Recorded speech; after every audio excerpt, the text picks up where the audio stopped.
I am so grateful and honored to have Dr. Alice Penn on the call with us today. She has been a powerhouse in what she's doing in the world, and I see her as a light, and I'm so grateful that she's taken the time out of her day to meet with us today. I know that some of the women listening to this podcast are working women, and I think that regardless of whether you work in or outside the home, we're going to talk about how hormones can really impact your life day to day. We're going to be talking a lot about how you can find purpose in your life, which I think is important. And we're going to be diving into a lot of other things that Dr. Alice is keen on. So without further ado, I'm going to let her just introduce herself, her story, and kind of share with you guys what brings her to where she is today. Well, thanks so much for having me on, Jenny. I really appreciate it and really grateful to be here. I was born in Cape Town, which is in South Africa, and eldest child, really typical type A personality. Daughter of a doctor, high achiever, sports, academics, music, did the arts, did everything, you name it, I did it. So I was that kid. And when it came to, the last few years of school, what we call university, I think you guys call college, it was, decide what should I do with myself. So I remember at the time, I was probably just like most of us, you don't really know yourself very well, but I looked around and my dad's a doctor, and I thought, well, medicine looks like the sort of thing that good people do. So people who were doing well at school went to medical school. So for whatever reason, I just thought, that's what I'll do. And I got in and I arrived there. I was actually only 17 years old on my first day of medical school and, ready to kick off my new life. But pretty quickly, I realized, this doesn't feel quite right. And I, not putting any blame on my parents. I brought it up a few times with them, but no, keep going. It's going to work out. So long story short, I did graduate, did my 6 years, went and did all my houseman and internship and training years. And in South Africa, we also do an extra year called, it's a community service year. Because of our sort of rural hospitals, you get sent out into the middle of nowhere for a year. And for me, that year was a pretty tough year. In retrospect, I think I actually did have PTSD. I saw a lot of things that impacted me really badly. And I'm not taking away from other people's experiences because everybody went through the same thing. But for me, for whatever reason, I wasn't in a place to be able to manage it and cope well. But I did push through and persevered.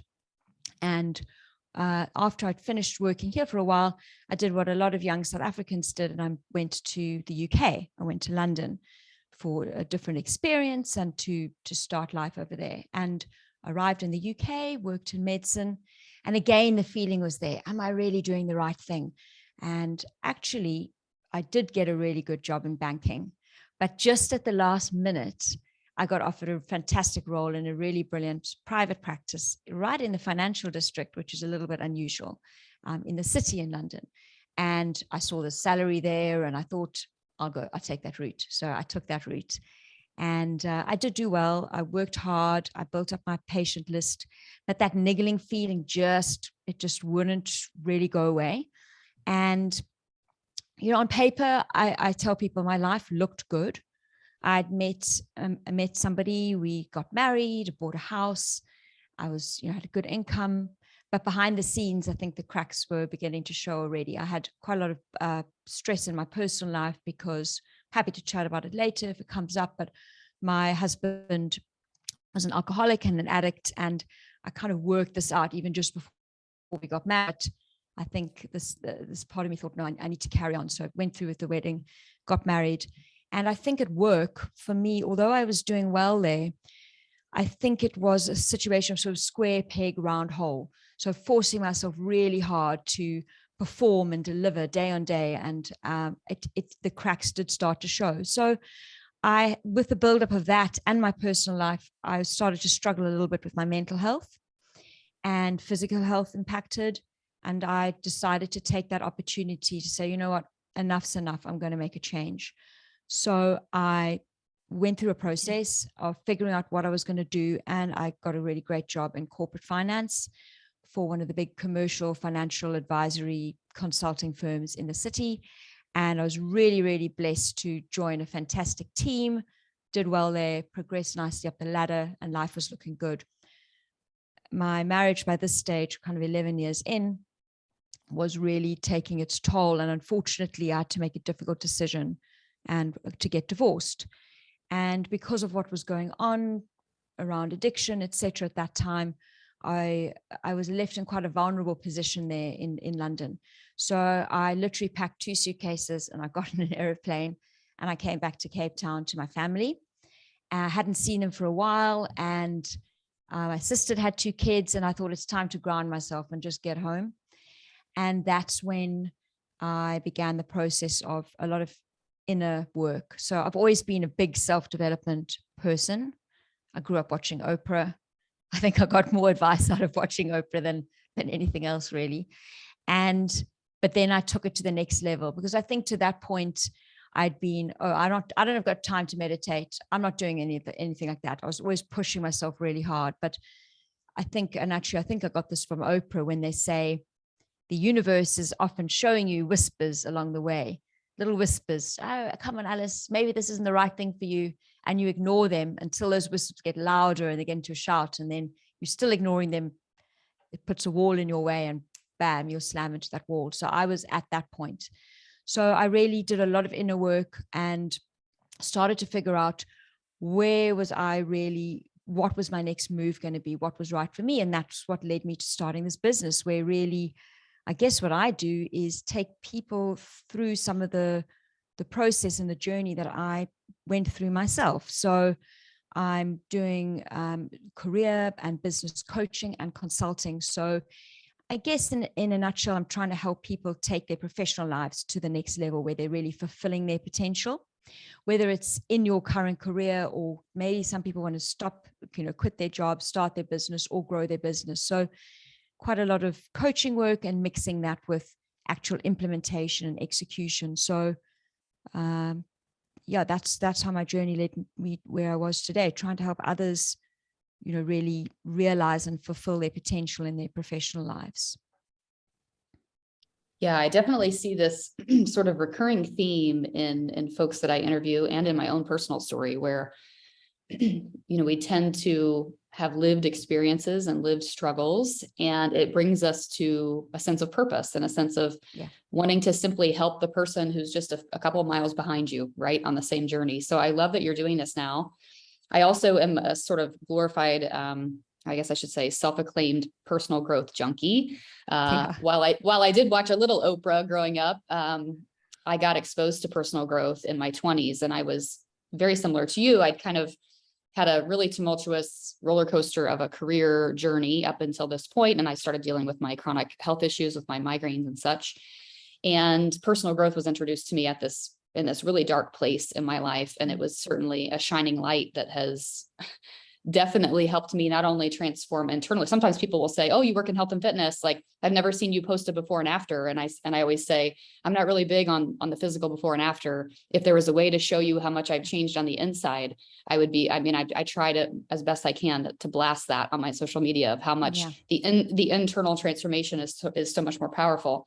I want to come back to this. You called it a nagging feeling that just kept kind of coming back to you during these sort of years of transition and changing jobs and all the different career changes and issues you were dealing with in your personal life.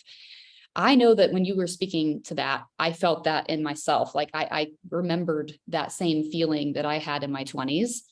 I work in a network marketing business, where I coach a lot of women, and it seems like they come in, some of the women come into the business, and because it fits their area of hobby or interest, it can exude this sort of passion from them that maybe they don't get from their full-time jobs, right? Or maybe they don't feel in their day-to-day. So I want to talk about this nagging feeling. I want to talk about, what does that look like, and how do you overcome that? How do you take the first step to maybe making a change, or really just creating the self-awareness to know that you're not happy where you are? Yeah. So for me, the nagging and niggling feeling, in retrospect, is probably my intuition telling me, come on, Alice, you've got more to give. There's nothing wrong with medicine. It's perfect for some people. I was helping people, I guess, to a certain degree. But there's lots of other ways of helping people too. And I think it was just this gnawing feeling that just knew that there was something more that I had to give, a bigger purpose, some other reason. And as I went through these dark patches in my life, that voice was really quite loud. Like, I know there's a reason for me to be here. And I think one of the questions I asked myself after, say, nearly 10 years in medicine was, do I still want to be doing this thing in 20, 30 years' time? And the visceral feeling I had of, oh, definitely not, made me realize, you're going to carry on having the same thoughts, the same feelings, unless you do something different. And it was a big decision. It was difficult. But by that stage, I knew I actually really had to do something, no matter how hard it was going to be. So I think for a lot of people, it is actually about, I talk a little bit about the sunk cost fallacy, this idea that you have put a lot of time, energy, and money and investment into something. And it becomes, the longer that goes on, the harder it is to give up that investment. And I think that's a situation that I was in my medical career, to a degree in my relationship. And I almost had to give myself the permission to say, Alice, it's okay. Everything you've done to this point is going to serve you in the future. This is not wasted time. There's growth, there's experience. And truthfully, there were so many amazing skills that I'd learned in medicine. I mean, you think that being a doctor, you're just trained to be a doctor, but I could transfer so much of what I did to my consulting, financial, commercial advisory life and world. So I think the first step is for people is to that permission slip. You know what? You can change what you're doing. You're not too old. It's not too late. If you don't change, it's sort of this balance of, if I don't change, I'm going to be having the same conversation a year's time, 2 years' time, 5 years' time, 10 years' time.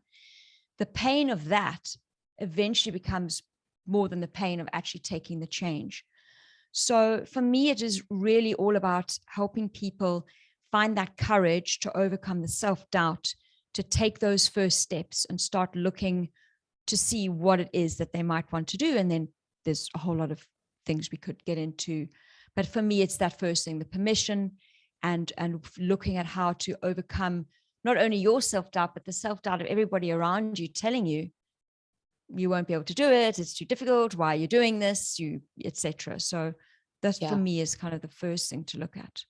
I love that. I love that because this, I talk about this when it comes to health and fitness too, that oftentimes when women take my course and they start learning about their hormones and they start to understand their bodies, the resounding message that I hear is, when I took your course, I learned more about my body in a way that allows me to have permission to listen to it.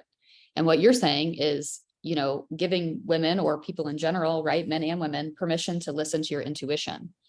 Isn't it interesting that whether it's physical or internal, we sometimes need that permission to say, it's okay to listen to my inner voice. It's okay to not necessarily abide by what society says I need to do or my family says I need to do. I just listened to a podcast yesterday, and Jenna Kutcher was talking about her new book, and she was telling the story about this friend of hers. It was actually a chapter that she wrote in her book, that she ended up removing from the book because she didn't want her friend to necessarily see it. And I want to share it here because I think it applies. It was all about, Jenna trying to teach the audience or the listener about what it looks like to be sort of staying in something that feels safe or comfortable when really you feel like there's something more for you, or you feel like you're made for more. And she was talking about this friend of hers who, when Jenna would say, like, gosh, you seem so miserable in your job. Like, why do you stay? And the girl said, well, I've got great benefits and, I'm a frequent flyer. So I get to fly first class, and I get to, there's even a ping pong table in the break room, and we have so much fun. Like, my colleagues and I have so much fun. She went through these sort of benefits, I guess, so to speak, of her job. And so Jenna sort of came back to her and said, well, when was the last time that you were able to use those flyer miles for like a family trip or something that you wanted to do? And she's like, oh no, I don't do that. And then Jenna's like, well, when was the last time you actually used your paid time off? oh, well, I'm kind of a workaholic. I don't do that. And so she started asking her, when was the last time you played ping pong in the break room? Like what are these benefits that you have? Are you using them? And the girl was very honestly, it sounded like a workaholic and was very committed to her job and not necessarily enjoying her other relationships and the rest of her life. And so Jenna said that she took it from the book because it was a very personal story, but she sent the chapter to her friend. Mm-hmm. And she said that the day that her friend read the chapter, she quit her job. It was that powerful. Wow.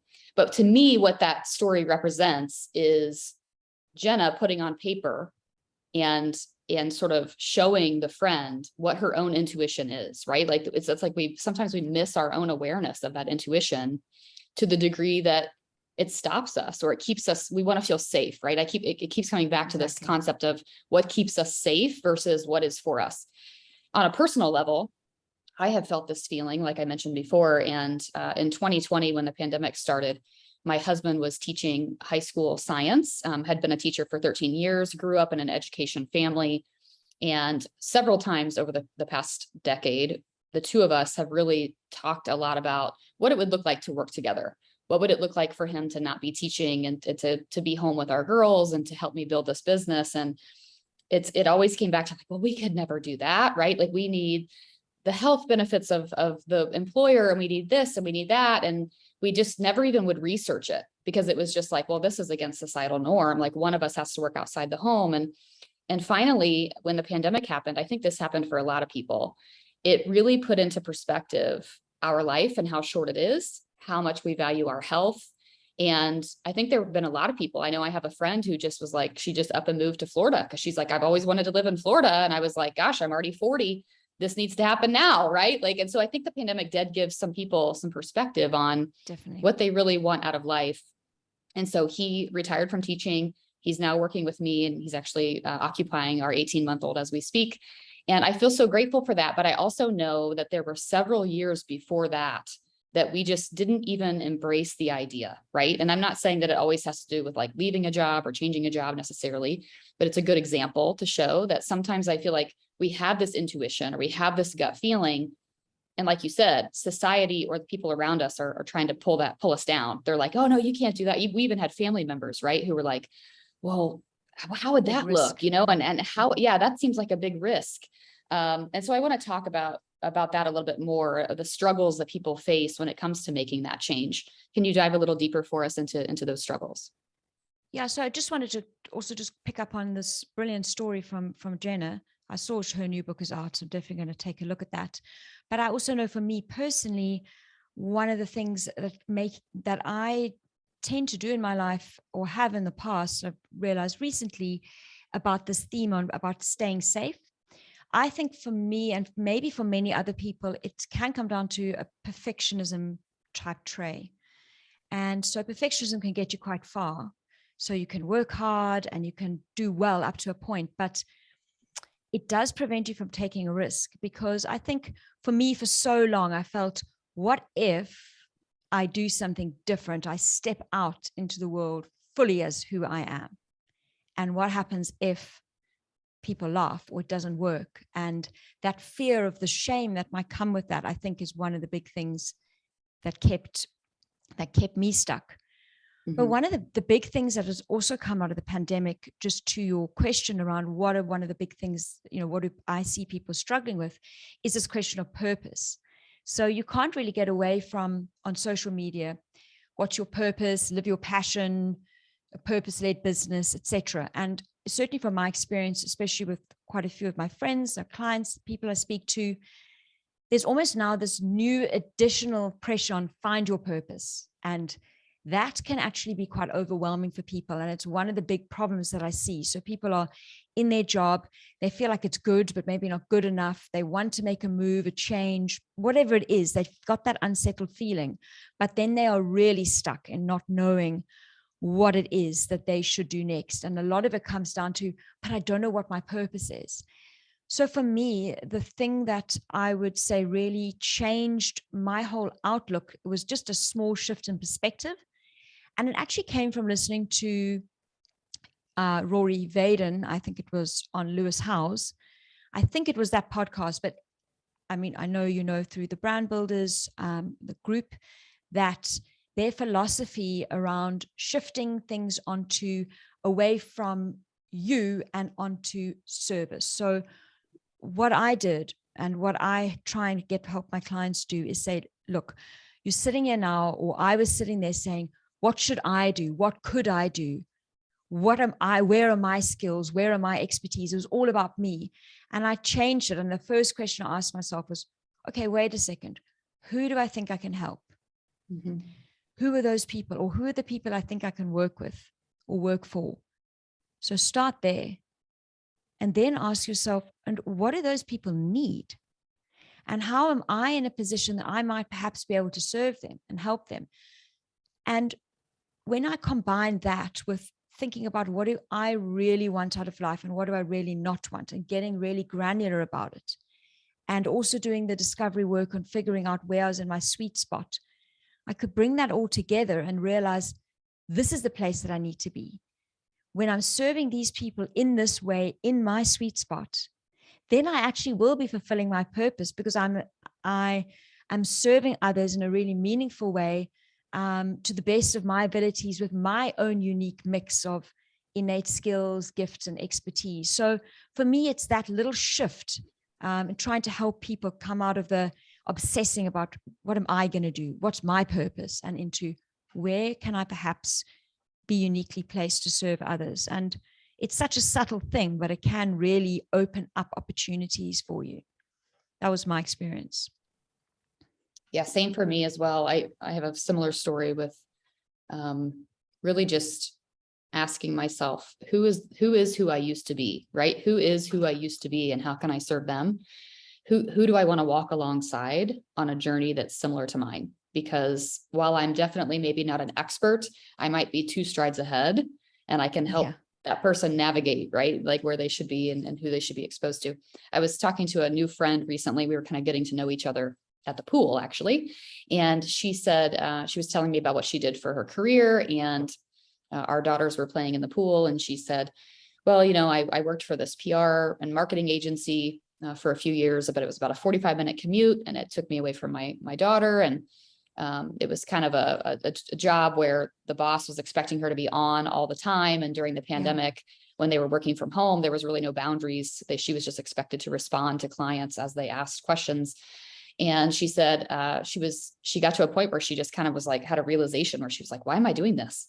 Like, I could maybe find something else, that serves me better. So long story short, she has a sort of a calling or a heartfelt feeling about working with children. And she's always wanted to work with children. And so she found a local organization to her that's a nonprofit organization that helps tutor children like after school and helps them get kind of up to speed with their reading and things like that. And she said, I took a little bit of a pay cut, but she said, I now don't have a commute. I now feel like I'm living in my purpose and I'm living in my sweet spot, as you said, and I'm able to spend more time with my family. And so I think, a lot of people, this is life, right? Like we navigate the ups and downs to bring us to where we're going to ultimately be. I want to talk a little bit about sort of, connecting your knowledge of the sciences and the body. I want to talk a little bit about neuroscience. I also want to make sure that we talk a little bit about hormone health, because I know there are women listening who may be working full time and also maybe, a mother. I always like to say women wear a lot of hats, right? We're wives, we're mothers, we're daughters. We're also, a lot of us, trying to work full time or part time outside the home. So what have you seen when it comes to women in particular who are, in a professional environment, who are also mothers? What types of stressors do you see come up for them? Look, I can talk to it from my time as a medical doctor and women coming and talking to me, but also when I was in the corporate world, I ran some well-being initiatives. And the themes are always the same in terms of, as you've just said, so many different responsibilities. And added in that now, one that I don't think people have thought about so much is the aging parent, because our parents are all living longer. And a lot of my colleagues, a lot of my patients were dealing with raising their children, looking after their parents, working hard, the marriage, all of those sorts of things, and really just most of the time neglecting their own health. So we're talking earlier about reading your intuition, giving yourself the permission to read your intuition in life. And the same, I think, comes to health. So really not finding time to exercise, not looking after their sleep. And I think where I worked specifically in the corporate world, and even where my practice was in the middle of the financial district, most of those women were quite driven, hardworking, type A type personality. So they would really be driving, burning the candle at both ends and working themselves really, really hard. And that does take its toll. And I would see it every day. So I can barely think of consultations that wouldn't have some sort of psychological component to it, which actually a lot of the times just gets glossed over when you go and see your primary care physician. So really, as I say, not much exercise, not enough sleep, plenty of people drinking too much, not a great diet, and then not actually carving out any time for themselves really to address these issues and putting their family's needs first. So often women will come in and say, I'm so worried about my husband, or I'm worried about my son, or somebody else in their family, and not putting them, time for themselves. Yeah, definitely. And I know myself included, and my girlfriends who have, tried, especially in the phase of life that I'm in right now with raising small children. Yeah. It can be really challenging, right? Like, it's already challenging enough. I told my husband it took me 45 minutes to clean up the kitchen this morning from the disaster that was breakfast. So, and then you throw in someone who has to get to work on time, and, it's not always so easy to get a phone call from school that the kid is sick, and all of a sudden your work day goes away. You have to stop and go home and take care of the kid or whatever.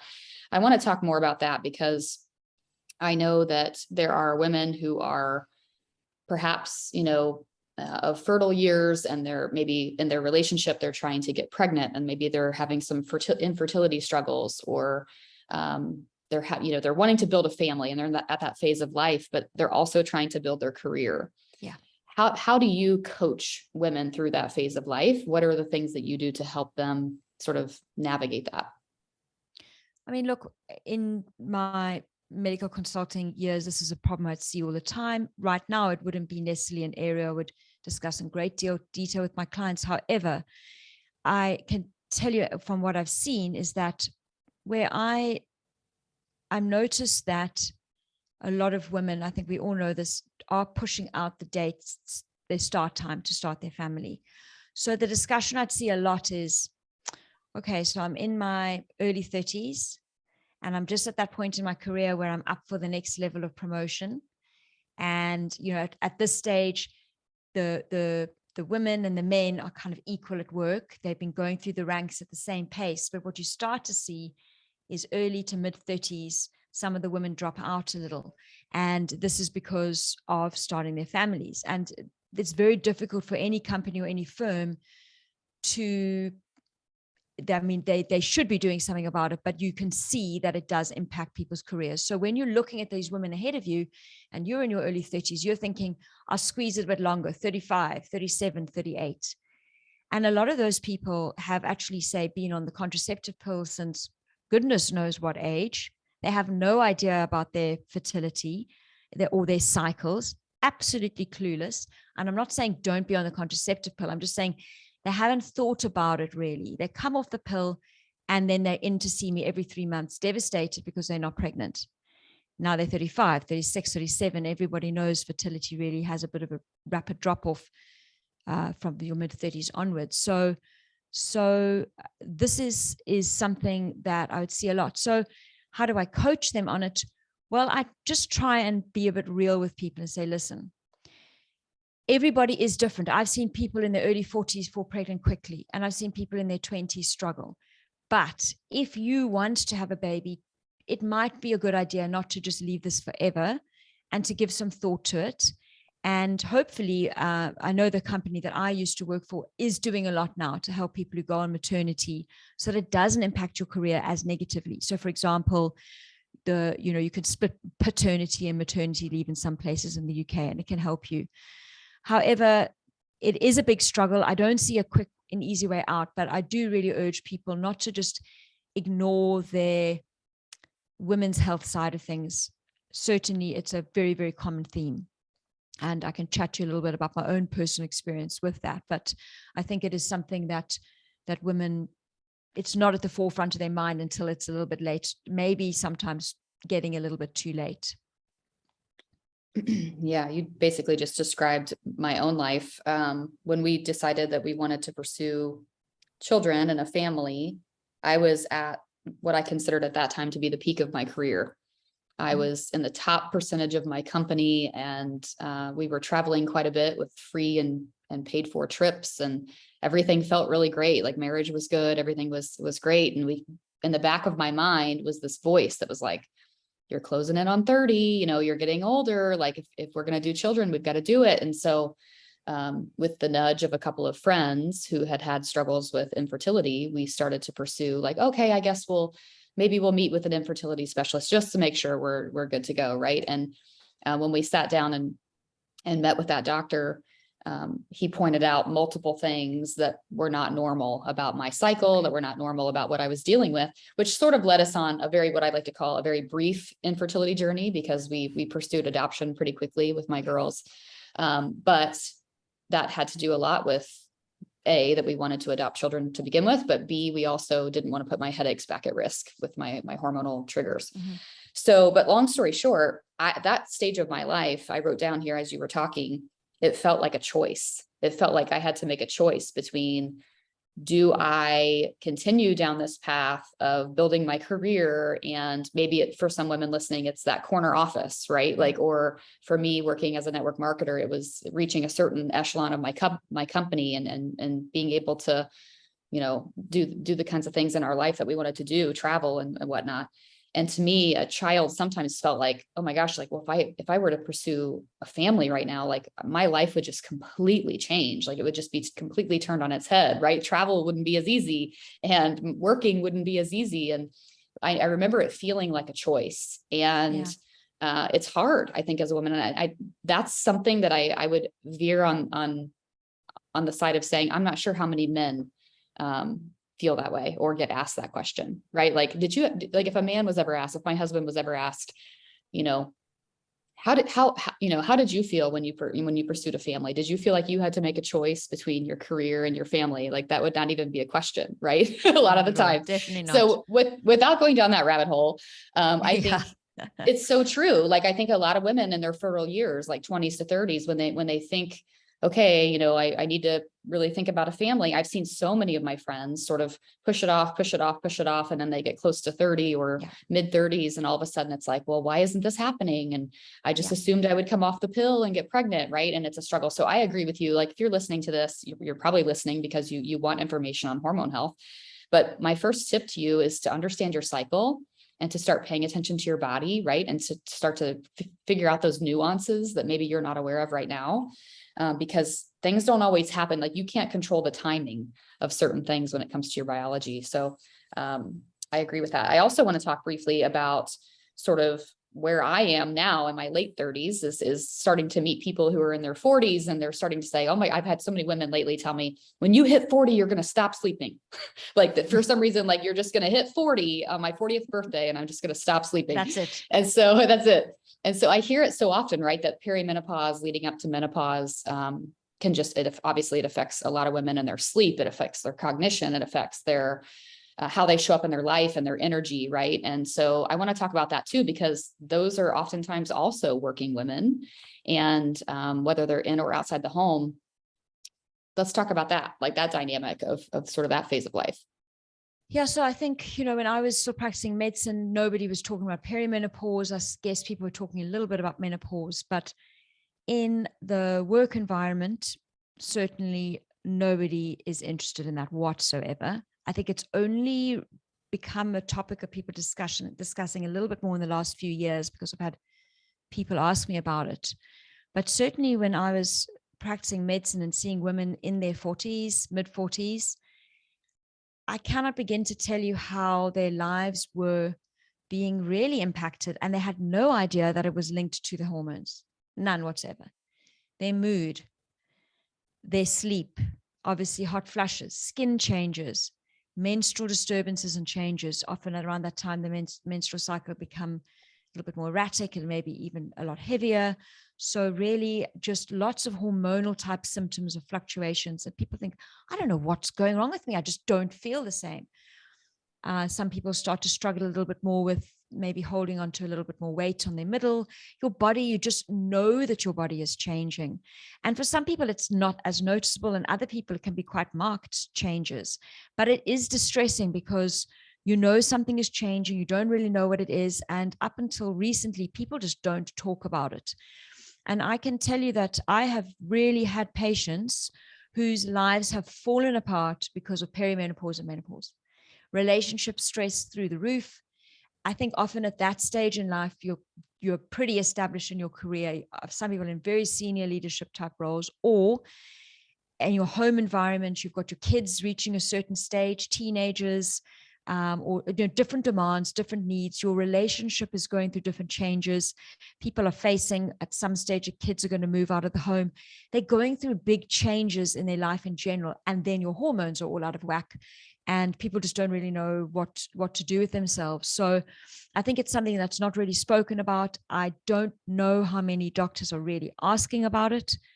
And I certainly had my own experience that doctors don't really go there that easily to talk about some of these issues around hormones and side effects. And it can be something that's sort of put on the back burner, So I think it's something that we really need to be having more conversations about. I can say that even just from the hot flashes or flushes, however you want to say that, side of things, if you're working in a suit and you start sweating in the middle of a meeting, I mean, it's extremely unpleasant and disconcerting. I think it was Michelle Obama's book, or there was an Obama story where he said, what's going on in the office? Everybody's stripping down. She said, everybody's menopausal.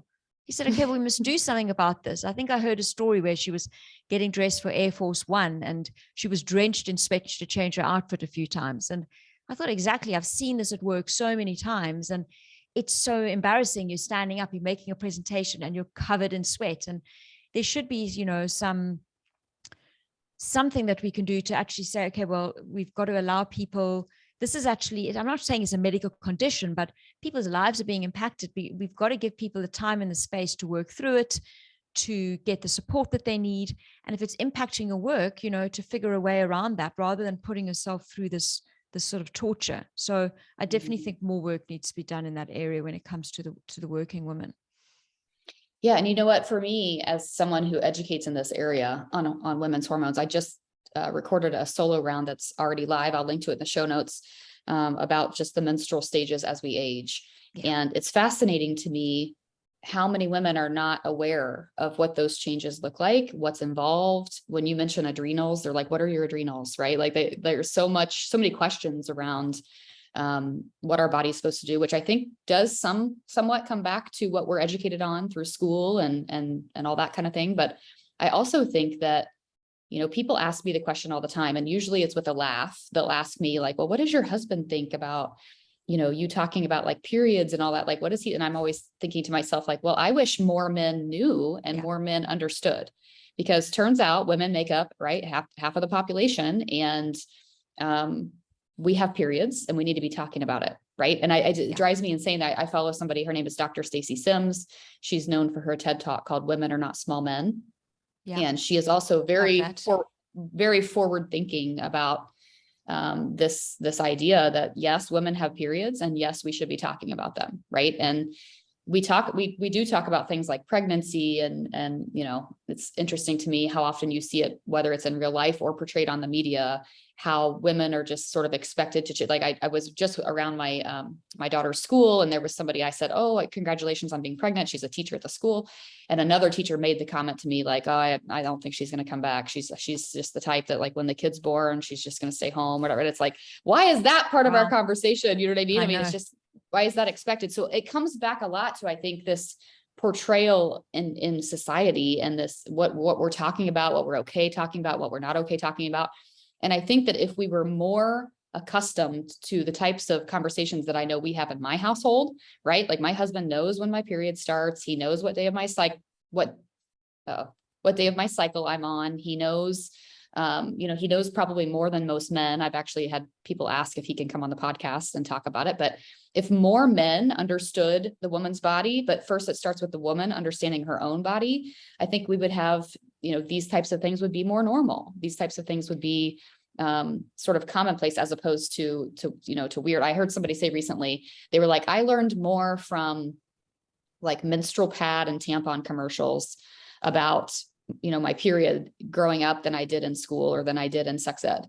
And it's actually like, when I heard that, I thought to myself, that's actually true, right? Because when I'm picturing like the old school commercial of, this is how you bleed heavy on your first day. And, it was explaining that. And I thought to myself, like, wow, yes, that's been my experience, but no one's ever told me that should be the experience, because we just don't talk about it as women. It's just like this hush hush topic that's, no one discusses. So I think it should become more of our norm. There's another expert that I listen to who talks about this idea that women have an infradian rhythm, obviously, in alignment with oftentimes the moon and the moon cycles, and that we sort of, our energy shift from week to week, right? And over the different phases of our cycle, whereas a man he just lives his life according to the typical circadian rhythm. So our society has adapted to this circadian rhythm in this 9 to 5 work environment. And, everything that we do day to day sort of follows a man's physiology. Whereas women, like, what would it look like if women were encouraged to work in alignment with those energies, right? When they're more, in the early phases of their cycle, when they are more sociable and interactive, perhaps putting them in the environment of leading meetings or facilitating and having sessions in front of people, versus maybe in the luteal phase where they're better at planning and strategizing and that kind of thing. I think that would be a powerful, powerful world if we could embrace the fact that women are different, that we are not small men, and that we deserve that attention when it comes to just living life day to day. So that's sort of a side note, but I do want to make sure we wrap up with this idea of, keeping the brain healthy, because this all comes back to not just, it ties in beautifully. And I think, mental health is sort of a trendy topic right now. All of a sudden, it's kind of become the cool topic that people are talking about. But even whether or not it's cool in society or not, doesn't matter to me. It's still important that we discuss. So I'd love to hear, what are your tips on keeping the brain healthy, and especially as we talk about, women in the workplace? Well, I think for me, what I always try and speak to all my clients about, men and women, is that the brain is really at the center of everything we do, the brain and the neural and nervous system. So even we're here today talking about women's hormones, everything that regulates our cycles, it all starts in the brain. The brain is responsible for literally everything we do, everything we think, we feel, our behaviors, our actions. So when you understand how your brain works, or your whole neural nervous system works, you can do what I say, you take control of your command center. So once you understand the science, then you are able to actually step in there and take control and actually make changes to really benefit your health. So that is why I'm so passionate about thinking about the brain. And the brain is a bit like a garden. It needs a lot of attention and time. And we need to do the same thing with our brain. So it needs weeding, it needs water, it needs new seeds and planting, sunlight, nourishment. And this all translates into what we should really be doing and how we think about our brain. So the number one thing really is sleep. And there's sleep really, I think all the studies are showing, is now probably the single most important thing that we can do to benefit our brains, and therefore really positively impact all of our hormonal functioning, really everything. So it's a topic I'm really passionate about, probably because I slept extremely badly for most of my life. And I can tell you, just even personally, improving your quality and quantity of sleep will change your life. So great book by Matt Walker called Why We Sleep is a great one to read, very easy and accessible for everybody. So I really recommend that. The second one is our nutrition and exercise. Now, I am not somebody who likes to lecture people about what they eat, and I don't want to be sort of dogmatic about things, but nutrition is really, really important. And on the whole, I know you give a lot of advice around this: whole foods, balance, not a lot of processed, refined foods. Certainly, extremely high levels of sugar are not going to be good for your brain, focus, attention, etc. And And something we can all supplement with is the omega-3 fish oils. It's very difficult to get enough of that purely in your diet. So that's a real, an easy one for everybody to add in. And definitely every single study evidence says this is, extremely beneficial to the brain. And then exercise, anything that improves blood flow to the brain. So it could just be a walk, it could be yoga. It doesn't need to be hours in the gym, pounding the pavements, running for hours on end. I've certainly someone who's prone to over exercising and it's not actually necessarily good for you. So just getting out there and getting movement is really important. And then like the garden needs light, we also need daylight. And this is part of, you mentioned circadian rhythms. When we expose to daylight, apart from the vitamin D that we get from it, it actually, the light actually passes through your pupils, hits the back of your eyes. The back of your eyes directly linked to your brain. The sense signals through to your brain that it's time to start releasing your cortisol and your other neurotransmitters and neurochemicals to start getting all your other hormones and chemicals in your body going. So these are some of the key things from the health point of view. And then you mentioned mental health, but of course, mental health is a big topic, but the brain, as I said, does so many things apart from just dealing with our thoughts and emotions. But I do believe that we really need to spend time focusing on dealing with how we're thinking and how we're talking to ourselves. And, a big light bulb moment in my life, I'm surprised I came to it so late, but it was to realize that not everything I think is actually true. And I don't have to do everything that I think that I'm thinking about. You need to really start questioning how you're talking to yourself and what you're actually thinking. And, there's some things that I do with my clients about asking yourself a simple test. Is what I'm thinking true? Is it absolutely true? How is thinking this making me feel? And then you realize it's not serving me. Okay. And if I think the opposite, how do I then feel? So I think it's really important for people to spend time working on their brains from all these angles. Meditation is very useful for helping self-awareness. I'm not saying that everybody needs to meditate, but I do feel that you need to bring some sort of mindfulness, self-awareness, be able to catch how you're thinking, catch how you're behaving, your responses to things. And this is all part of our brain health. So, that's a kind of high level overview. And there's obviously lots of life hacks, people will call them. I don't like to call them that, but lots of tips and techniques for really boosting your brain function. And especially as we're getting older, it's really something we need to do to take care of it. So yeah, those are kind of my key takeaways on that front. Yeah, that's great.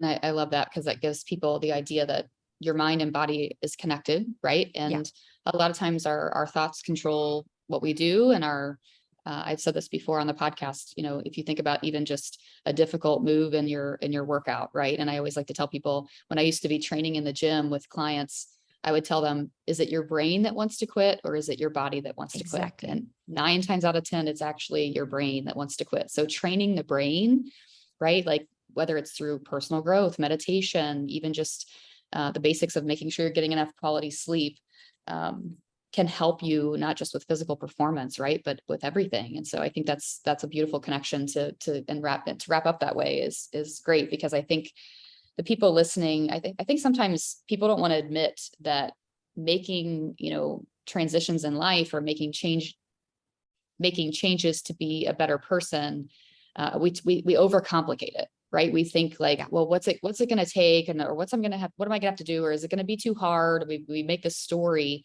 in our brain. And really it's like, at the end of the day, you can control what you can control, right? Like you can control how you react. You can control how you breathe. You can control, whether or not you're getting enough movement each day, which is a big issue, at least here in the US, right? Like just, are you fueling yourself? And I don't just mean with food. I mean, are you fueling yourself in the right ways to be mentally healthy?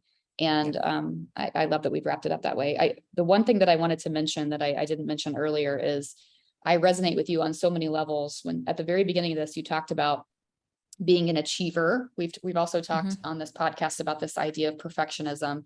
I see this in so many women, is this idea that like we have to always do more. We always have to, I'm the girl who carries all 40 grocery bags in from the car at one time.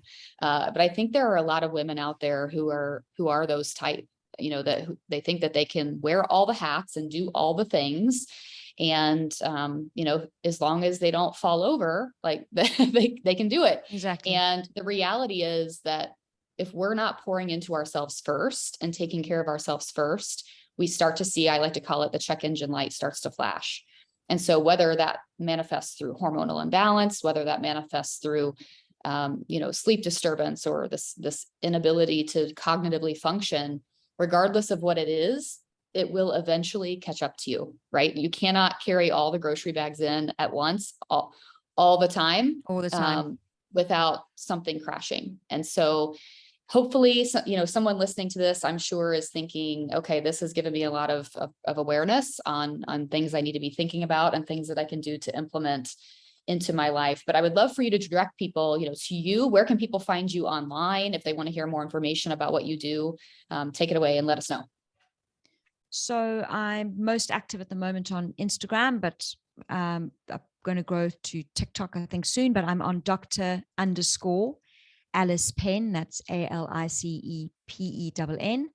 And my website is dralicepenn.com. And I have a download masterclass there at the moment, helping people figure out what their next best move could be in their professional lives. And I've got some really practical exercises to help people take some steps to see where they might want to move next and take their professional lives to the next level. So if anyone's interested, just take a look and download. But just want to say thank you very much for having me on. It's been really great. Yes. Well, thank you so much for doing this and for sharing your light with my world and with my listeners. So we will link everything up in the show notes for everything she just said, so you guys can have ease of access to that. But thank you, Dr. Penn, for being with us today. We may have to have you on again in the future to dive deeper into this concept, but I love just helping empower, especially women, but people in general. I love empowering women to really discover their purpose, and if they're having that nagging feeling, if they're feeling like maybe they just aren't doing what they're meant to do in the world, if they're meant for more, I think, checking out Dr. Penn's website and really maybe listening to this again and thinking about things that you can do to make that next step and make that transition. We only get one life, right? And life is short. So exactly. It's worth paying attention to. So thank you so much for being here. Thank you for taking the time. Thank you, Jenny. It's been great. And we will talk soon. Thank you, my friend. Thanks so much. Bye.